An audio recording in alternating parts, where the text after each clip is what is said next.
Assalamualaikum warahmatullahi wabarakatuh. Izin memperkenalkan diri.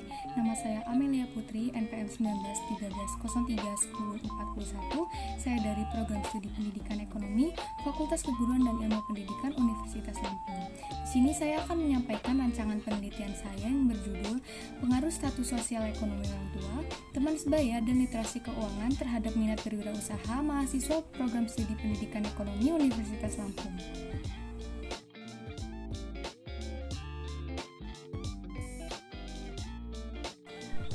Baik, yang pertama di sini saya akan menjelaskan mengenai latar belakang masalah. Pertumbuhan penduduk Indonesia dari tahun ke tahun semakin meningkat. Besarnya jumlah penduduk akan memberikan manfaat bagi negara jika sumber daya manusia yang ada memiliki kualitas baik. Jika tidak, maka yang terjadi hanya akan menimbulkan permasalahan, yaitu masalah pengangguran. Salah satu faktor yang menyebabkan problematika ini adalah masih rendahnya jiwa kewirausahaan masyarakat. Langkah awal untuk menumbuhkan jiwa kewirausahaan adalah dengan menanamkan minat berwirausaha, khususnya pada mahasiswa. Menurut Bigrave dalam buku Khori Alma tahun 2013, minat berwirausaha dipengaruhi beberapa faktor, yaitu faktor personal, faktor environment, dan faktor sosiologikal yang menyangkut hubungan dengan keluarga dan sebagainya. Keadaan sosial ekonomi keluarga mempunyai peranan terhadap perkembangan anak-anak. Misalnya, seseorang yang berbakat seni musik tidak dapat mengembangkan bakatnya karena tidak ada alat-alat musiknya. Faktor seperti teman sebaya yang tidak memberikan dukungan positif kepada mahasiswa bisa menjadi salah satu faktor kurangnya minat untuk berwirausaha. Dan faktor literasi keuangan seperti kurangnya pemahaman mahasiswa tentang cara pengelolaan uang yang benar menyebabkan mahasiswa ragu untuk memulai sebuah usaha. Berikutnya adalah identifikasi masalah. Angka pengangguran di Indonesia yang cukup tinggi, bahkan terus meningkat setiap tahunnya dikarenakan tidak cukupnya lapangan pekerjaan untuk menampung angkatan kerja yang ada. Kedua, jumlah wirausahawan di Indonesia yang tergolong rendah dan tertinggal dibandingkan dengan negara lain seperti Malaysia, Singapura, dan beberapa negara di Asia Tenggara lainnya.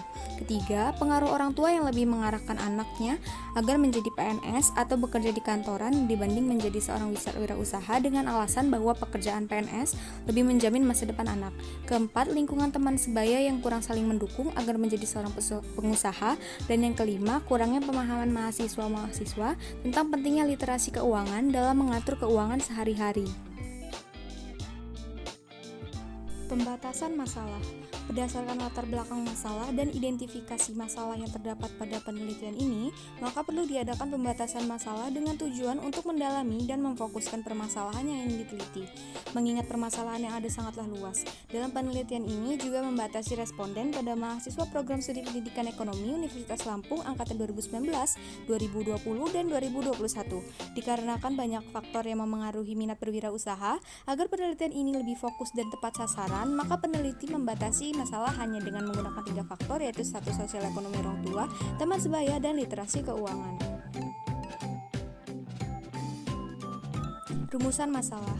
Yang pertama, bagaimanakah pengaruh status sosial ekonomi orang tua terhadap minat berwirausaha mahasiswa Program Studi Pendidikan Ekonomi, Fakultas Keguruan dan Ilmu Pendidikan Universitas Lampung. Yang kedua, bagaimanakah pengaruh teman sebaya terhadap minat berwirausaha mahasiswa Program Studi Pendidikan Ekonomi, Fakultas Keguruan dan Ilmu Pendidikan Universitas Lampung. Yang ketiga, bagaimanakah pengaruh literasi keuangan terhadap minat berwirausaha mahasiswa Program Studi Pendidikan Ekonomi, Fakultas Keguruan dan Ilmu Pendidikan Universitas Lampung. Dan yang keempat, bagaimanakah pengaruh status sosial ekonomi orang tua, teman sebaya, dan literasi keuangan terhadap minat berwirausaha mahasiswa Program Studi Pendidikan Ekonomi, Fakultas Keguruan dan Ilmu Pendidikan Universitas Lampung. Tujuan penelitian. Yang pertama, mengetahui pengaruh status sosial ekonomi orang tua terhadap minat berwirausaha mahasiswa Program Studi Pendidikan Ekonomi, Fakultas Keguruan dan Ilmu Pendidikan Universitas Lampung. Yang kedua, mengetahui pengaruh teman sebaya terhadap minat berwirausaha mahasiswa Program Studi Pendidikan Ekonomi, Fakultas Keguruan dan Ilmu Pendidikan Universitas Lampung. Yang ketiga, mengetahui pengaruh literasi keuangan terhadap minat berwirausaha mahasiswa Program Studi Pendidikan Ekonomi, Fakultas Keguruan dan Ilmu Pendidikan Universitas Lampung. Dan yang keempat, mengetahui pengaruh status sosial ekonomi orang tua, teman sebaya, dan literasi keuangan terhadap minat berwirausaha mahasiswa Program Studi Pendidikan Ekonomi, Fakultas Keguruan dan Ilmu Pendidikan Universitas Lampung. Manfaat penelitian. Manfaat yang pertama adalah manfaat teoritis. Penelitian ini diharapkan dapat menambah wawasan dan memperkaya hasanah ilmu pengetahuan khususnya pada bidang kewirausahaan, serta menjadi referensi bagi peneliti lain untuk melakukan penelitian mengenai faktor yang memengaruhi minat berwirausaha dan dapat memberikan gambaran mengenai pengaruh status sosial ekonomi orang tua, teman sebaya, dan literasi keuangan terhadap minat berwirausaha mahasiswa pendidikan ekonomi Universitas Lampung. Dan yang kedua, manfaat praktis. Yang pertama, bagi peneliti, sebagai sarana pembelajaran dari ilmu yang diperoleh selama perkuliahan, serta memperluas wawasan, pengetahuan, dan pengalaman untuk berpikir ilmiah dan sistematis dalam menghadapi permasalahan yang terjadi. Yang kedua, bagi mahasiswa, sebagai saran mahasiswa untuk kepentingan ilmiah dan referensi kepustakaan mahasiswa yang berkaitan dengan faktor-faktor yang memengaruhi minat berwirausaha. Dan yang ketiga, bagi instansi, sebagai masukan untuk Universitas Lampung dalam upaya mengembangkan dan meningkatkan minat mahasiswa untuk terjun ke dalam dunia wirausaha.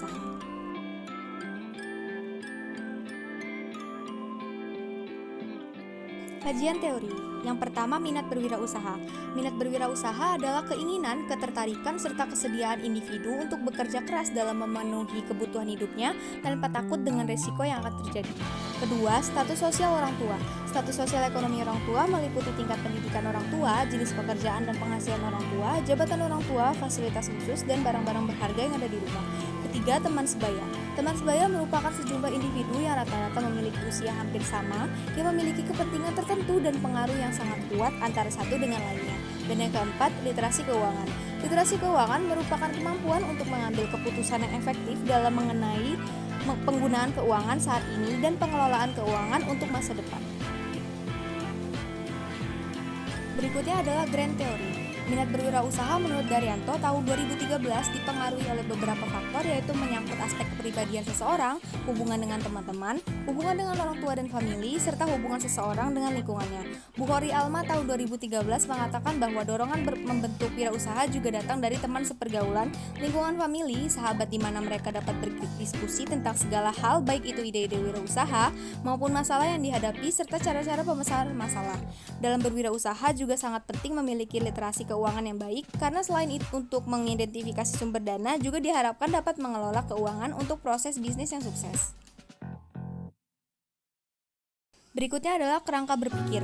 Seseorang yang memilih untuk memulai suatu usaha atau berwirausaha tentunya telah melalui berbagai pemikiran dan pertimbangan yang matang, seperti pertimbangan tentang berasal dari mana modal untuk memulai usaha tersebut. Akan sangat menjadi hal yang menguntungkan apabila orang tua bisa menyediakan modal untuk memulai sebuah usaha. Teman sebaya biasanya lebih mengerti banyak tentang antar teman sebaya. Melalui interaksi yang intensif, nyaman, lebih senang, lebih paham, sehingga antar teman sebaya memiliki pengaruh yang kuat satu sama lainnya. Selanjutnya mengenai literasi keuangan. Apabila mahasiswa memiliki pemahaman yang baik mengenai pengelolaan uang dengan benar, maka akan memiliki dampak yang baik karena hal itu bisa menjadi motivasi untuk memulai sebuah usaha. Dengan demikian, status sosial ekonomi orang tua, teman sebaya, dan literasi keuangan diduga akan memiliki pengaruh terhadap minat berwirausaha.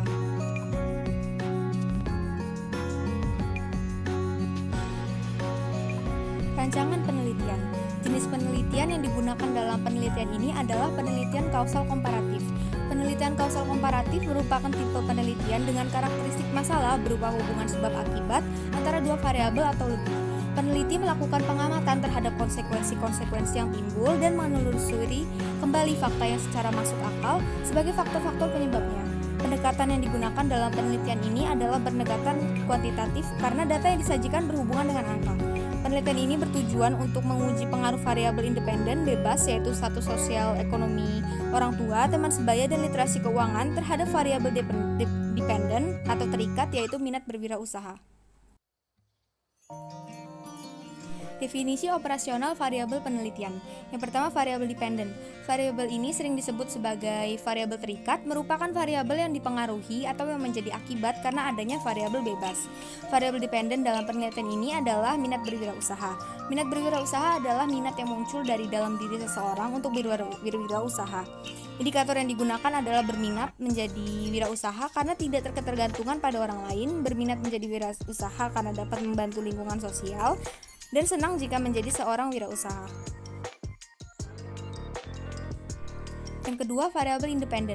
Variabel independen adalah variabel bebas, merupakan variabel yang mempengaruhi atau yang menjadi perubahan variabel dependen.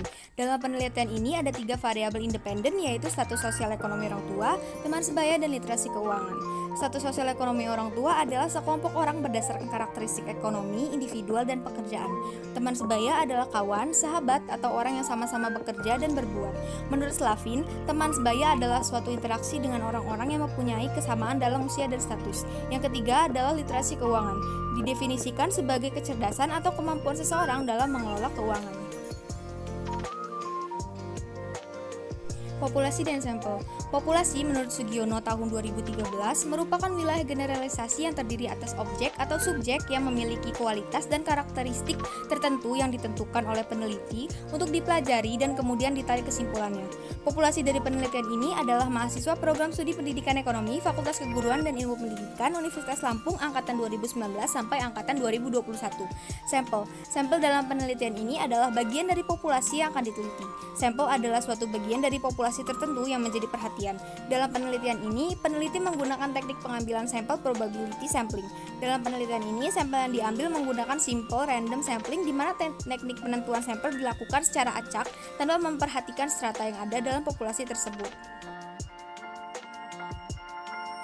Teknik pengumpulan data. Metode pengumpulan data dalam penelitian ini adalah menggunakan angket atau kuesioner. Metode angket atau kuesioner adalah serangkaian atau berisikan daftar-daftar pertanyaan yang disusun secara sistematis, kemudian dikirim untuk diisi oleh para responden. Setelah diisi, angket akan dikirim kembali atau dikembalikan kepada petugas atau peneliti. Angket merupakan teknik pengumpulan data yang dilakukan dengan cara memberi seperangkat pertanyaan atau pernyataan tertulis yang ditujukan kepada responden. Data yang digunakan dalam penelitian ini adalah data primer atau data yang diperoleh secara langsung dari sumbernya. Pengujian instrumen penelitian. Yang pertama ada pengujian uji validitas. Validitas suatu alat ukur adalah kemampuan alat ukur untuk mengukur indikator-indikator dari suatu objek pengukuran. Uji validitas digunakan untuk mengukur valid tidaknya suatu kuesioner yang digunakan dalam penelitian. Yang kedua ada uji reliabilitas. Reliabilitas adalah alat untuk mengukur suatu kuesioner yang merupakan indikator dari variabel. Pengukuran reliabilitas dilakukan dengan uji statistik Cronbach-Alpha. Berikutnya yaitu teknik analisis data. Yang pertama ada uji asumsi klasik yang terdiri dari pertama ada uji normalitas bertujuan untuk mengetahui apakah data yang digunakan mempunyai distribusi yang normal atau tidak. Rumus yang digunakan dalam uji normalitas ini adalah dengan metode Kolmogorov-Smirnov. Yang kedua ada uji linearitas yang digunakan untuk mengetahui atau membuktikan apakah dari masing-masing variabel bebas memiliki hubungan yang linear atau tidak dengan variabel terikat. Yang ketiga itu ada uji multikolinearitas bertujuan untuk menguji apakah model regresi ditemukan adanya korelasi antara variabel bebas atau independen. Dan yang keempat ada uji heteroskedastisitas bertujuan untuk menguji apakah dalam model regresi terjadi ketidaksamaan variasi dari residual satu pengamatan ke pengamatan yang lain. Berikutnya itu ada uji hipotesis. Yang pertama ada regresi linear sederhana. Analisis regresi sederhana didasarkan pada hubungan fungsional atau kausal satu variabel independen dengan satu variabel independen lainnya. Langkah-langkahnya yang pertama, persamaan regresi linear sederhana. Kedua, analisis regresi linear sederhana dilakukan melalui uji T. Dan ketiga, mencari koefisien determinasi atau R2 antara prediktor X1, X2, X3 dengan Y. Dan yang kedua ada regresi linear berganda. Regresi berganda digunakan untuk mengetahui pengaruh variabel bebas atau independen secara bersama-sama terhadap variabel terikat atau dependen. Langkah-langkahnya yang pertama membuat persamaan garis regresi 3 prediktor dengan rumus, menguji regresi linear berganda melalui uji F, dan yang ketiga mencari koefisien determinasi R2 antara prediktor X1, X2, X3 dengan kriterium XY. Baik, sekian presentasi mengenai rancangan penelitian saya. Kurang lebihnya saya mohon maaf dan kepada Allah saya mohon ampun. Saya akhiri wabillahi taufiq wa hidayah. Wassalamualaikum warahmatullahi wabarakatuh.